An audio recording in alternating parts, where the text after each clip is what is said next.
안녕하세요. 남의 제삿날로 먹으려는 남자친구와 그 어머님 욕하러 온 30대 여성입니다.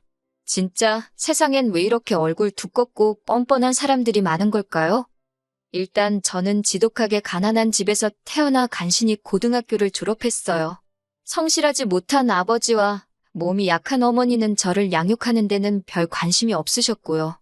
정확히 말하자면 아버지는 당신밖에 몰랐고 어머니는 그럴 정신적인 여유도 체력도 없으셨습니다.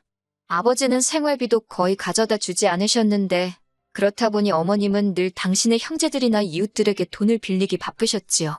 그리고 그런 와중에 아버지는 바람까지 나서 어머니와 저를 버리고 집을 나가셨어요. 지금도 어디서 어떻게 살고 계신지 몰라요. 제가 고등학교를 졸업하던 시기에 어머니는 암으로 돌아가셨습니다. 그리고 부끄럽게도 저는 어머니가 암인지 몰랐지요. 지금에서야 생각해보면 딸인 저한테 힘들다 말 한마디 편히 못하시고 얼마나 고생하셨을까 싶어요. 아무튼 힘들게 어머니 장례를 치르고 어머니 유품을 정리하다 제 이름으로 된 통장에 1,500만 원이 있다는 사실을 알게 되었습니다. 이모와 외삼촌에겐 말하지 않았어요. 어머니가 살아생전 빌린 돈이 얼만지도 모르겠고 당장이라도 저한테 갚으라고 할까봐 무서웠거든요. 이후로 어머니와 살던 전세방 보증금 3천과 통장만 들고 무작정 서울로 올라왔네요. 제가 나고 자란 지역에서는 3천으로 방 2개짜리 전세가 가능했는데 서울에 오니까 물가가 장난이 아니더군요. 그래도 운 좋게 몇 날 며칠 동안 발품을 팔아서 그나마 해가 아주 조금 들어오는 반지하 방을 구했어요. 그리고 곧이어 아르바이트도 구했고요. 식비를 해결하기 위해서 햄버거를 점심으로 주는 햄버거 가게와 폐기된 도시락을 주는 편의점에서 일을 시작했지요. 하루에 12시간 내내 서서 일을 하니까 집에 오면 다리에 감각이 없는 것 같대요. 그래도 그때는 일단은 무작정 돈을 모아야겠다는 생각에 힘든 줄도 모르고 일을 했어요. 1년쯤 지나서는 햄버거 가게에서 같이 일하던 친구의 소개로 대형 프랜차이즈 뷔페로 가게 되었습니다. 주방 쪽 일을 하면 돈을 더 준다고 들었거든요. 그런데 돈을 더 받는 게 아니대요. 요리를 할 때마다 불에 데이고 기름에 데이고 그래도 하루 장사 끝나고 남는 음식은 싸가도 뭐라고 안 하니까 그건 참 좋더라고요. 그러다 제 인생에도 기회라는 게 찾아왔어요. 하루는 회사에서 기존 계약직이나 아르바이트생들만을 대상으로 정직원을 뽑는다고 공문이 내려왔거든요. 물론 솔직히 처음엔 별 관심을 두지 않았습니다.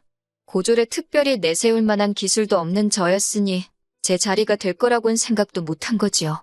그런데 들리는 말이 학벌도 안 보고 나이고 기술이고 그런 것도 안 본다는 거예요. 그동안 보여준 성실성과 주변인들의 평가가 가장 중요하다고요. 다른 건 몰라도 주변으로부터 너 참 성실하다, 책임감 있다 소리는 많이 들었으니 어쩌면 내가 될지도 모르겠다. 그런 허무맹랑한 자신감이 어디서 나온 건지 모르겠지만요. 아무튼 그렇게 지원을 했는데 보란듯이 제가 합격을 해서 본사 소속 마케팅 팀으로 들어가게 되었답니다. 정말이지 서울살이 5년 만에 회사를 다니는 평범한 직장인이 되었다는 사실에 좋아서 몇 날 며칠 들떠서 지냈어요. 이후로 몇 년은 회사와 집만을 오가며 살았습니다. 삶에 대한 목표랄 것도 딱히 없었고 일 말고 달리 뭘 하고 싶다는 욕구도 크지 않았거든요. 그런데 그런 제가 동료들 눈에는 외로워 보였던 건지 언젠가부터 자꾸 소개팅을 하지 않겠냐고 저를 떠보더라고요. 사실 아버지에 대한 안 좋은 기억 때문에 남자를 만나고 싶은 생각은 전혀 없었는데 그렇다고 동료들한테 이런 이야기를 할 순 없잖아요. 그렇다고 무작정 안 한다고 하자니 그것도 괜히 미안하고 그래서 결국 첫 소개팅을 하게 되었는데 그 자리에서 남자친구를 만나게 되었지요. 이후로 어느 다른 연인들처럼 울고 웃으며 연애를 했습니다. 데이트는 일주일에 1번 내지 2번을 했고 말이 나와서 말이지만 비용은 거의 똑같이 반반씩 냈어요.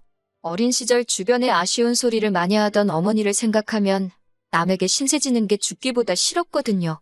그리고 제가 또 연애를 해본 적이 없었으니 남자한테 얻어먹고 선물 받고 그러는 게 생소하기도 했고요. 그리고 그렇게 1년 정도 사귀었을 무렵 남자친구가 결혼 이야기를 꺼내더군요. 언제까지 숨길 생각도 아니었고 저도 안정된 가정을 꾸리고 싶었지만 막상 프로포즈를 받고 나니 제 이야기를 어디서 어디까지 어떻게 털어놓아야 하나 싶어서 바로 대답을 해주지 못했어요. 결국 남자친구에게 시간을 달라고 했고 이후로 며칠의 고민 끝에 처음으로 제 이야기를 털어놓았지요. 솔직히 제가 여기서 잘못하긴 했어요. 정직하게 말하지 못했거든요. 차마 아버지가 저와 어머니를 버렸다 소리는 할 수가 없어서 그냥 부모님 두 분이 이혼하셨고 이후로 아버지는 재혼을, 어머니는 운명하셨다고만 했네요. 이후로 어머니가 남겨주신 재산으로 서울에서 자리를 잡았다고요. 그런데 제 이야기를 들은 남자친구가 잠깐 말이 없더니 이내 저더러 많이 힘들었겠다며 어깨를 감싸주었습니다. 그리고 그런 남자친구의 태도에 이 남자라면 내 아버지와는 달리 평생 내 옆에 있어줄지도 모르겠다는 생각을 하게 되대요. 그래서 결국 저희는 부부의 연을 맺기로 약속했습니다. 제 경우 10년 넘게 꼬박 돈만 벌어 모았더니 모아둔 돈만 1억이 넘었어요. 그리고 회사에 입사하고 얼마 지나지 않았을 무렵 아파트 한 채를 샀는데 그게 또 많이 오른 상황이었지요. 아파트를 살 수 있었던 건 그게 지금으로부터 거의 10년 전이기도 하고 그때 부동산 값이 많이 떨어져 있었거든요. 그래서 살던 반지하에 보증금에 모아둔 돈을 보탰고 정규직으로 회사를 다니게 되니까 대출받는 것도 비교적 수월하더라고요. 그래서 과감하게 1억을 대출받아서 서울 강북에 있는 아파트를 하나 산 거였어요. 그리고 외에도 주식이라던가 약간의 재산이 있었기에 이리저리 계산해보니까 제 재산이 8억이 넘더라고요. 그렇다고 제가 남들 하는 거 다 하고 산 건 절대 아닙니다. 제주도 한 번을 못 가보고 커피 한 잔 마시고 싶은 거 꾹꾹 참아가며 모은 재산이었지요.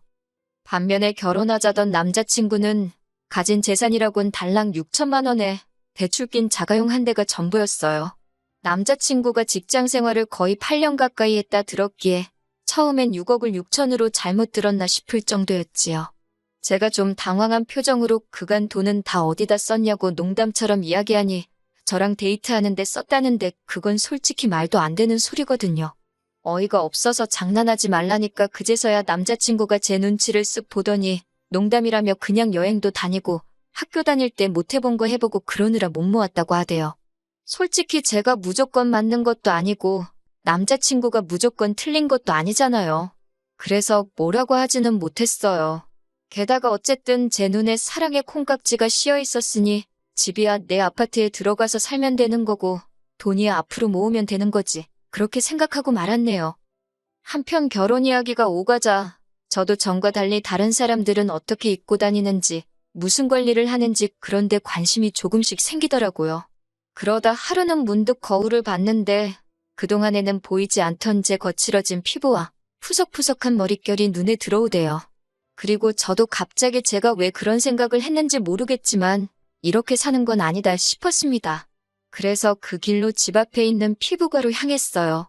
근데 돈도 썩은 놈이 잘 쓴다고 뭐가 이렇게 비싼가 싶더라니까요.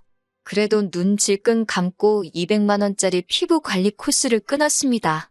그리고 이후로 미용실에 가서 두피 관리도 받고 무슨 영양 케어라나 그런 것도 해봤지요. 이튿날은 아침에 마사지를 받고 바로 네일샵으로 이동해서 손톱도 만지고 마지막으로 백화점에 가서 좋은 옷 한 벌 구두 한 켤레 그리고 가방도 하나 샀네요. 총 500만 원 썼어요. 돈을 써서 그런지 거울 속 제 모습이 낯설지만 보기 좋더라고요. 기분이 한껏 좋아져서 의기양양한 태도로 남자친구를 만나러 갔지요. 남자친구를 만나자마자 나 어떠냐고 물어봤어요. 알아봐줬으면 하는 마음이 있었으니까요. 그런데 남자친구가 저를 보더니 조금은 놀라고 당황한 눈치였어요. 약간은 언짢아 보이기도 했고요. 그리고는 저더러 이게 다 무슨 일이냐며 신경 좀 쓴 것 같네 그러대요. 저는 그때만 해도 그게 빈정거리는 소리라곤 생각을 못하고 맞다고 모처럼 돈 좀 써봤다고 했지요. 그러자 남자친구가 꽤나 심각한 표정으로 이런 건 상의를 하고 써야 되는 거 아니냐고 그래요. 이제 결혼하면 공동재산인데 벌써부터 이렇게 독단적으로 마음대로 쓰면 안 되는 거라나요? 좀 황당하더라고요. 까놓고 말해서 제가 벌어서 제 돈 제가 좀 쓴 건데 무슨 말을 저렇게 하나 싶었으니까요. 결국 제가 짜증을 참지 못하고 우리 아직 식을 올린 것도 아닌데 벌써부터 공동재산 운운하는 건 좀 아니지 않냐고 받아쳤어요. 그런데 남자친구가 한다는 말이 우리 어차피 곧 결혼할 사이니까 미리미리 같이 관리하면 좋은 거 아니냐고 그래요. 그러면서 자기는 제가 검소하고 낭비를 안 해서 좋은 건데 벌써 이렇게 다른 모습을 보여주면 곤란하다나요? 검소하고 낭비를 안 해서 좋다는 말이 그때 굉장히 귀에 거슬리더라고요. 마치 저더러 앞으로도 계속 궁상맞게 지냈으면 좋겠다는 식으로 들렸으니까요. 그래서 제가 그냥 결혼 안 하는 게 낫겠다 그래버렸네요. 제가 남자친구를 사랑하는 것도 사실이고 가족을 원한 것도 사실이었지만 그렇다고 계산을 아예 못하는 바보는 아니었으니까요. 그러자 남자친구가 저더러 진심이냐면서 실망이랍니다. 그래서 미안하다 했어요. 그리고는 먼저 카페를 나섰지요. 그러자 남자친구가 이내 쫓아나와 저를 잡대요. 자기가 너무 돈똥거린 것 같다고 미안하답니다. 그래서 그때는 그냥 넘어가기로 했어요. 남자친구가 달라진 제 모습에 놀라서 말이 헛나왔다며 몇 번이고 다시 사과를 해왔거든요. 그런데 이번에는 정말 도를 넘어도 한참 넘었지요. 결혼식을 3주 정도 앞둔 어느 날이었어요. 어머님께서 저에게 하실 말씀이 있다며 잠깐 만나자 하시더라고요. 그렇게 어머님이 오라는 카페로 나가니 웬 흰 봉투 하나를 주시대요. 그러면서 저더러 열어봐라 하시길래 전 솔직히 뭐 필요한 거 사라고 돈이라도 얼마 주시는 줄 알았네요. 근데 그게 아니라 웬 날짜가 적혀 있더라고요. 어머님이 하시는 말씀이 저희 혼인신고하는 날을 받아오셨답니다. 결혼식 날짜도 안 받고 저희가 정한 건데 혼인신고 날짜를 받아오셨다니 좀 의아하긴 했어요. 그리고 저는 혼인신고는 좀 천천히 할 생각이었거든요. 일전에 남자친구가 어머님이 예전에 들어주신 거라며 청약 통장을 보여줬는데 10년도 넘게 부었더라고요. 그러니 솔직히 말해서 굳이 혼인신고를 일찍 할 이유가 없잖아요. 제가 이미 아파트가 있으니 남자친구가 저랑 혼인신고를 하게 되면 그 청약 통장은 무용지물이 되는 거니까요. 그래서 어머님께 솔직하게 말씀드렸어요. 그러자 어머님이 좀 못마땅한 표정을 하시더니 그러면 아파트 명의라도 공동명의로 바꾸라는 겁니다. 뜬금없는 아파트 공동명의 이야기에 무슨 말씀이시냐고 되물었어요. 그러자 어머님께서 아니 부부가 되는데 아파트도 당연히 공동명의를 해야 하는 거 아니냐고 하시는 거예요. 그러면서 저더러 예단도 안 바란다. 아무것도 안 바란다. 그냥 아파트만 공동명의로 해줘라 하시대요. 제가 그렇게는 못한다 했습니다. 엄연히 제 개인 재산이고 공동명의를 해야 할 이유가 없다고요.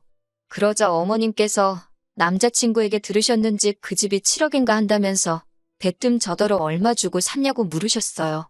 1억 8천 주고 샀다고 하니까 그러면 당신이 8천 내준다고 그러니 공동명의 하랍니다. 5억은 제가 노력해서 얻은 것도 아니니 평생 함께할 사람하고 반반 나누는 게 뭐 그리 아깝냐고요. 그리고는 하시는 말씀이 만약에 내 아들이 너랑 결혼하고 나서 복권에 당첨됐는데 이건 내 복권이다 하고 나와주면 기분 좋겠냐입니다. 황당한 비유에 기가 막히더라고요. 그래서 아파트하고 복권을 어떻게 비교하시냐? 억지 쓰지 마시라 했어요. 그랬더니 어머님이 대번에 제가 당신더러 억지 쓴다 그랬다고 그 말꼬리를 붙잡고 늘어지셨습니다. 그리고는 기어이 남자친구까지 자리로 불러내셨지요. 하지만 왜인지 남자친구가 이미 어머님이 저와 만나서 이런 이야기를 하실 거란 걸 다 알고 있었다는 느낌이 들었어요. 남자친구가 저를 설득하려 들대요. 어머님은 그저 저와 자기 사이를 좀 더 끈끈하게 맺어주고 싶으셔서 그런 거라며 저더러 어머님 말씀대로 하잡니다. 제가 어이가 없어서 됐다고 그랬어요. 어머님이 정말 나와 너의 사이를 끈끈하게 맺어주고 싶으시면 알아서 하게 내버려 두시는 게 좋을 거라고요. 그러자 어머님이 기어이 저희 부모님을 입에 올리시대요. 저더러 친정부모한테 사랑을 못 받고 자랐으니 사랑을 주는 법도 모른다고 너무 이기적이래요.